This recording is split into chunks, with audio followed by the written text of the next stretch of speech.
Yo, what is going on, guys? Illkillies here, and today I am going to be doing probably the most half-assed tank review in the history of man, because today, ladies and gentlemen, we have the worst tier 10 in the history of World of Tanks. Ladies and gentlemen, it is finally here, and I have it. Don't ask why. Don't ask why I did it, but I'm going to show you why it's the worst tier 10 in the entire game. Actually, you know, it's not that bad. I'm just I'm just using hyperbole here, but I mean, it's pretty bad. Don't waste your time, because the OG Death Star is definitely better. But this is the FV4005 Stage 2, ladies and gentlemen, and this tank is an absolute monstrosity. It is, like, just look how tall it is. Like, it's not... Tanks aren't supposed to be this tall, man. Like, and it actually has 0 redeeming qualities, so let's get started so I can tell you all about them. So, the FV4005 has 1,850 hit points, which is 150 less than its brother, the FV215B183, which is the OG Death Star. This is the wannabe, you know, like, redheaded stepchild. It's pretty ugly, but it has 1,850 hit points. And the gun depression is 5 degrees, despite having this gigantic turret, and it's only 8 degrees of gun elevation. I repeat, 8 degrees of gun elevation. That is the same as the AMX 5120. And if you've ever played that and you hate not having good gun elevation, then you're not gonna have so much fun with this tank either. So that's pretty much the basic stats. Let's go over the armor profile and stuff. So, we're looking at a whopping 76 millimeters on the front plate here, and another whopping 51 millimeters on the side and 38 on the rear. And then we have the fantastic turret here of 14 millimeters all the way around. Except, keep in mind, except for this back door here, it has more armor than the turret, the door itself. So keep that in mind. That's great. But what that means for you is you are probably going to get, if anybody sees you, you are just probably going to get HE spam to death. This tank is just, it's, oh my god, it's so big and easy to hit. It's almost as bad as the Waffentrager. But there it is, 14 millimeters in all its glory. This is based on a Centurion hull, so you're not really getting that much armor, obviously, because it's only 76 millimeters. But that's pretty much it for the armor profile. There's not really much to talk about, no weak spots, because the entire thing is a weak spot. So yeah, let's get into the modules here. So we're packing a 650 horsepower engine, which is absolutely fantastic. That you're going to be going up to insane speeds of 35 kilometers per hour. Absolutely fantastic, because this tank was designed to have a better mobility than the Death Star, which it does, but not speed-wise. It's pretty bad in that department. So getting up hills is going to be a problem, and then a 30-degree track traverse speed, which is not bad. That's actually probably what they meant by better mobility. It's more agile. And then you've got your amazing turret. You already see the armor there. 12 degrees of traverse speed, absolutely fantastic. And then that 390 meter view range, which is actually less than the Death Star, I believe. Where is the actual Death Star? Yep, it is actually less than the Death Star. So let's give a tank that literally has no redeeming qualities, let's give it a less view range. That's great. And then you've got your 750 meter view range, or signal range, my bad. So the only redeeming factor of this tank is the gun, and you can see here this is the 183 millimeter L4. This is the gun that is used on the Death Star. Is the exact same gun. You're getting the same rate of fire at 2 rounds per minute. Same like penetration across the board, same damage across the board. 310 with AP, 275 with Hesh, and 92 with regular high explosive. Now the only thing that really discerns this thing between this and the Death Star is the 3-second aiming time and the .37 accuracy. Now I would like to point out that the .37 accuracy is actually not that bad. When since I've played probably about 70-80 games now. How many have I played? 75 games played. So it's not bad. The accuracy, it's a lot better than you would think. And surprisingly, I actually do end up finding myself liking this tank better than the Death Star, just because of how much more reliable the gun is. So that's enough about the modules and stuff, because there's not really much to talk about. I'm sure you'll see in the gameplays what this gun is capable of. So let's go over equipment fit here. Pretty standard large caliber tank gun rammer will shave off about 5 seconds off your reload, And then you got the gun lane drive, make that aim time quicker, and the improved vents for better accuracy, aim time, and all that jazz. So, crew skills. Yeah, you can see here, this is Mr. Duncan McQuarrie. I took him from my baby in the 215B here. I had to stick him in here just to, you know, get the best possible action here. So, crew skill wise, pretty standard. We're going to go 6th Sense, Brothers in Arms, Repairs, and then Snapshot for sure. And then we're going to go with, where's that other one? What is it? The, Pain Tolerance. Yeah, Pain Tolerance, that's what it is. Those are the core 5 that you're gonna want with this tank. Just because, I mean, I have so many on here. As you can see, I've got like at least almost 18 perks here. But yeah, so I would go 6th Sense, Brothers in Arms, Repairs, Snapshot, and then Pain Tolerance. Just because, I mean, this tank is this tank is literally brittle as all hell, as is. You don't want your crew members dying. So yeah. So consumable wise. You do actually only get 12 shots like you do in the Death Star when you are using this beastly 183mm gun. Now, I don't ever find myself catching on fire, so I do what I used to do in the Waffle, and I run 2 repair kits. But, you know, I don't really find my modules getting annihilated in this tank. It's not really that bad. You'll get the occasional ammo rack hit, but it's not that bad. I mean, I would run coffee, but shooting Hesh, I'm never going to make any money. So, yeah, it's, yeah. So, that's pretty much it for the tank review, guys. I know this has been extremely short because there's not really much to talk about. You know, it's just this tank is a huge box. It's really, really, really, really, really, really, really hard to hide. As you can see, it's just so tall. And, you know, it's just, this thing is full of bad news. The only real good thing about this tank is the gun. And that literally is this tank's only saving grace, is the gun. And even then, this tank is just still abysmal. And you may be wondering why I even got this thing. Just because I want to 3-mark it, because I'll look like a gold medal champion if I 3-mark this thing, because it's absolutely awful. So yeah. So yeah, let's get to the replays. Alright guys, so I've got pretty much just 3 gameplays for you here, and this tank, you literally are only going to play it one way. I know I feel like a kind of a hypocrite when I play this tank, just because this tank has the tendency to play kind of like a Borsig, just because it is a paper target and it has absolutely 0 armor, and it's absolutely huge. So that's awesome, having no camera rating and having no armor, great. Yeah, but you're gonna see that I go to one spot on this map and I pretty much don't move for the entire game. You know, this is one of those tanks that you're just gonna have to kind of find that sweet spot on each map that you can just kind of set up and let people come to you. You never really want to be engaging people directly, unless you know you're not going to take that bad of a trade. Like, I mean, if you're trying to pop around the corner and nuke a Tiger 2, and you're only going to take 300 damage in return, okay, that's fine. You're going to one-shot kill him, because fucking balance. This tank, just like the Death Star, this gun is just absolutely absurd. To be honest, I don't really understand what Wargaming was thinking when they put this kind of gun in a game.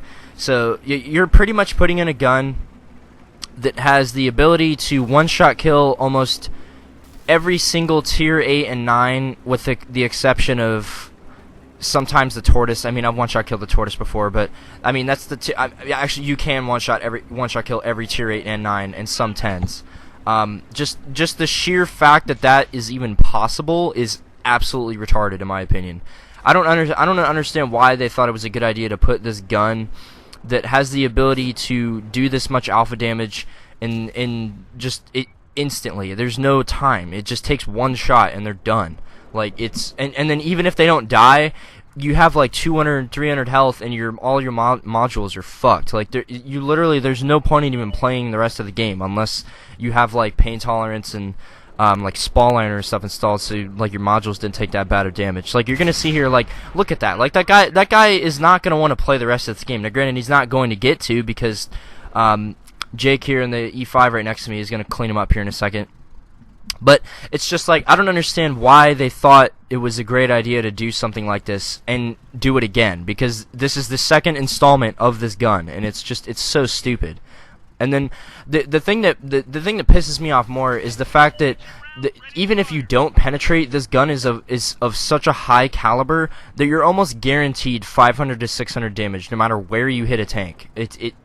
if you hit them at all, you are going to do damage. The only exception is if you hit like the tip of their gun and it doesn't splash anywhere on their tank. It's just, I just can't fathom how this kind of tank, well, not even this kind of tank, this kind of gun is considered balanced, and that it should even be part of a game like this. Like look at that. That guy didn't even stand a chance. Like, I mean, I could have fired an AP round and still one-shot killed him. Like, high alpha tanks literally do ruin this game, and I really don't want to turn this into like a TD rant video like I almost did with the Foch, but like when you're watching stuff like this, you can't help but feel bad for the guy on the receiving end, because he probably didn't even know I was here, and B, he had no time to react to that. Like, you can't do anything about it. That's why I think it's just stupid. But I mean, whatever. But back to the tank here. You obviously can see that this tank's accuracy is a lot better than the Death Star. I think I forgot to mention in my completely half-assed garage review that if you do actually end up running like Brothers in Arms and Coffee and all that stuff, you can actually get the accuracy of this gun down to .33, which is actually pretty crazy considering that's the same accuracy as the 215B. So you have literally 215B accuracy on a 183mm gun. So I mean, as long as you're stationary and you're honed in on where they're at, because the dispersion when you're turning the turret's pretty high and when you're moving, so it takes a long time to aim. But as long as you're settled and you have like you're aiming in the general area, you're gonna have a pretty easy time, hitting shots like this across the map. Like, look at that. Like, that's just so dumb. Like, I can't help but laugh. But I'm kind of a hypocrite too, because the original Death Star, it's my most played tank. I have like 1,000 games in it, because like a year ago when I first got it, I thought it was like the cat's ass. I thought it was the coolest shit ever to ever grace this game. And it was just, I feel so bad for people like this. And like, this guy wasn't even playing, but had he say he had just picked up the controller and then he gets one-shotted by this huge box thing that's in the fucking just out in the middle of the map doing stuff. Like, it's just out there. He gets one-shotted. Like, what's going through that guy's head? Like, he probably doesn't even know what just happened, because most of the guys that play Tier 8 or are new to the game and stuff like that don't even know what this tank is or what this gun can do, because this gun is just absolutely devastating. Now, a really unlucky lead there. Now, again, that's another thing that you're going to want to have to master when you are using this tank. The HESH rounds do actually travel pretty slow. Think of it like you're shooting E100 heat rounds, if you have ever shot anything like that, or anything with like a relatively slow shell velocity. You are going to have to put a ton of lead on it when you are shooting HESH rounds. So, I mean, I've been using this gun for a really long time on the Death Star, so I've kind of got the lead down, and I don't really have to worry about misleading my targets. Sometimes I still do it like last time there, but for the most part, I'm pretty good with it. And then you're gonna see here, this is, this feels so good to do this though, because this is just like cancer killing cancer here. It's absolutely fantastic. But it's just, as you saw in that intro video, like the intro part to this video, you saw me just, I didn't even do anything. I just right bumper, right trigger, dead. That guy literally was alive for 30 seconds, and I just right bumper, right triggered him. It was, oh my, like, I don't understand why this is a thing. It's not balanced at all. Why they put this in the game at all is it just boggles my mind. It's unbelievable. But as you can see here, we have some amazing gun elevation here. But, I think I'm just going to end up cutting, most of the shots from the rest of the replays. Just because, I don't feel like talking over most of these anymore. I just want you guys to see what this gun is capable of. I'm sure you guys don't want to see, like last game, me just sitting in the middle of the map doing absolutely nothing. Like, it's just, I don't know, it's not that exciting. So, I'm going to cut the rest of it, and then I'm going to do a voiceover for you. So, give me a second. Alright, guys, so I've pretty much cut the next replay down to almost nothing. It's a replay on Siegfried Line, and you're pretty much just gonna see me right here just absolutely pre-aiming this corner. I literally sat here for like 2 minutes waiting for something to happen, and then as you can see, the unfortunate soul that runs into that, it gets completely balanced. But I mean, you can't really, that E5, I can blame him for being a dumbass, just driving around the corner blindly like that, but, he couldn't, honestly, had he, like, just poked out and then like backed up, I mean, I still would have gotten the same result and just absolutely fucking nuked him. Like, it's just this tank just, it doesn't, not even a tank, this gun just doesn't make sense. Like, look at that. Like, you shouldn't be able to do that. I don't know, man. It's just this. I don't understand why Wargaming would come up with something like this. Just because it's like, it literally is the most extreme thing in the game. I think the Waffenträger can be handled. I don't think this thing can be. No matter how long you make the aim time, no matter how long the reload is, no matter how bad the accuracy is, shit like this is still gonna happen. Like, I mean, it's even more prevalent with this tank now, just because it's more accurate and the aim time isn't as bad and the dispersion isn't as bad either. But it's just like, I don't understand why a tank like this should be given this sort of ability. It's just, I mean, I understand it's a tank destroyer, but I have never, like, the tank destroyers should not do this. Like, all they should have is just gun casements, maybe like an oscillating turret left to right like this one does, or a gun just like a regular gun casement like the Ag Tiger, but that, and then have a really good gun, but not like fucking shooting nukes. Like, like, look at that. That should not happen. That, I mean, granted, that is an E100, and he still probably has like 400 or 500 hit points because the thing's a tank, literally.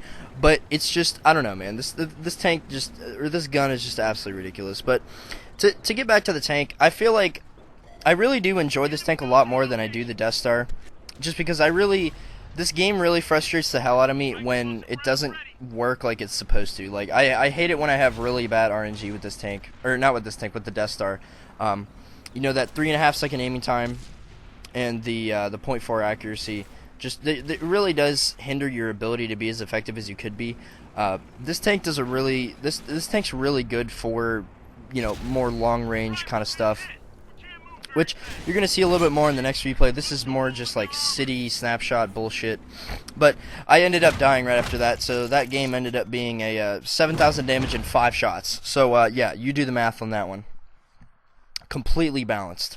But, yeah, so it's just, I don't know, I really do like playing the 4005 more than I do the original Death Star, believe it or not, just because I feel like it's a lot more reliable gun-wise, but it just sucks that it has such a terrible camera rating.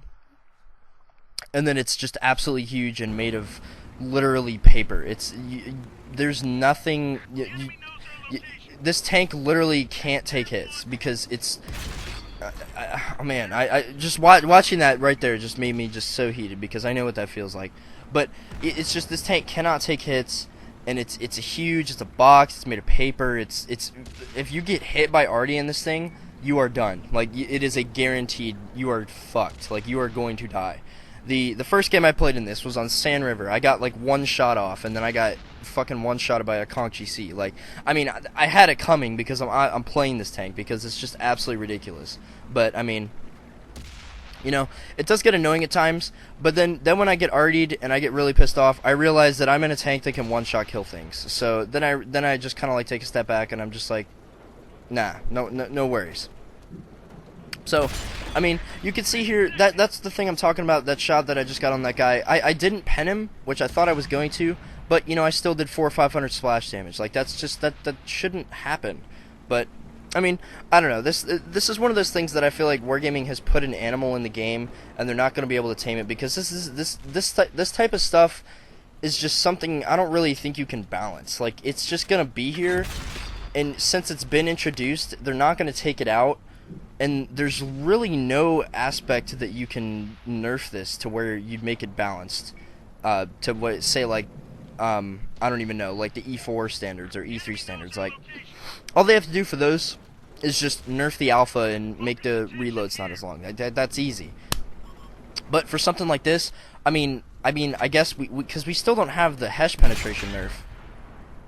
So I feel like that would be a good factor, or a good balancing factor. But I mean, I feel like that's one of the only factors that, you know, can really balance this thing out. Because I mean, giving it 235 Hesh pen is going to make it so some tanks frontally aren't going to be able to get penned by Hesh. But still, like, even if you can get around them and shoot them in the side or anything of that nature, you're still going to be hitting them for at least $1,000, like at least 1,300. That's the minimum roll for the Hesh, is 1,300. your maximum roll I think is 2138 or something like that. Like, that's just absurd. That shouldn't happen.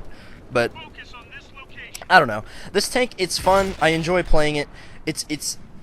I feel bad when I play it because I'm just absolutely just demolishing these kids' lives, and they don't really know what's going on because they're just getting one-shot killed. Like, it's just, I don't know. I feel like such a dirty little shithead when I play this tank because it's just, no one knows what it is. They don't, like, because everybody knows what the Death Star is. Everybody knows the 183. Everybody knows it's extremely lethal. But most people, when they see this thing, they don't really know what they're getting into. So they're just kind of like, oh, no worries, and then they get absolutely nuked like that guy just did. But would I recommend ever going down this tank line? Honestly, if you're a big fan of the Death Star and you really like having an accurate gun, I feel like this would suit you better than the Death Star would, because, I mean, unless we get the turret cheek buff for the Death Star, along with the mobility nerfs, I feel like the 4005 does actually kind of have a place. But once they give the Death Star the turret cheek buffs to make it like so you can't penetrate that anymore, and it's actually a decent turret, I feel like this tank, once they introduce, if they ever buff that, I feel like this tank will become completely obsolete, because when the Death Star gets that turret cheek buff, you're gonna be able to sit there and take the shots while you're aiming. You're not gonna have to be paranoid that they're gonna shoot your turret cheeks and pen you easy, because that's part of the Death Star's problem. Is the turret cheeks. They're just super easy to pen. But in that case, the 4005, I feel like the grind for it is pretty good. The Charioteer and the Conway aren't too bad. The Tier 7 is absolutely awful. The Achilles isn't too bad. But the highlights of this line are definitely the Charioteer and the Conway. The Charioteer is extremely good. Despite its awful gun sound that Wargaming gave it, I don't understand how hard it is to put the same gun sound that it has on the Centurion 7.1, but I mean, I don't know, I'm not a Wargaming developer. But last part of this review, do I think this disclaimer is viable? Absolutely not in a million years. I joke around all the time with my friends that, yeah, we're going to use this in Clan Wars and stuff like that. This tank has no place in a environment like that, where you got to rely on, you know, making shots count and stuff like this, because this gun is the most RNG reliant gun in the game, because it has such a wide range of rolls. It can go anywhere from 1300 to 2100. So you're never really, say a guy has like 1800 health left, you're never going to reliably get a one-shot kill. Like, say you get the shot off and you're the last person alive and you have to get the kill with that shot. If you low roll, it's just not, it's not good. And then this just utterly pissed me off. I don't know how I bounced off that guy with an AP round. But yeah, so the 4005, would I recommend it? Absolutely not. Don't ever waste your time on this unless you are a masochist. This thing is just absolutely awful. But I hope you guys enjoyed this kind of half-assed tank review. I had a lot of fun making it because I just got to roast this tank the entire time. But got some cool content coming your way. We are going to be doing the T28 heavy tank concept review here pretty soon, probably within the next couple days. But thank you guys so much for watching. This has been Achilles. I love all you guys, and I'll catch you guys later.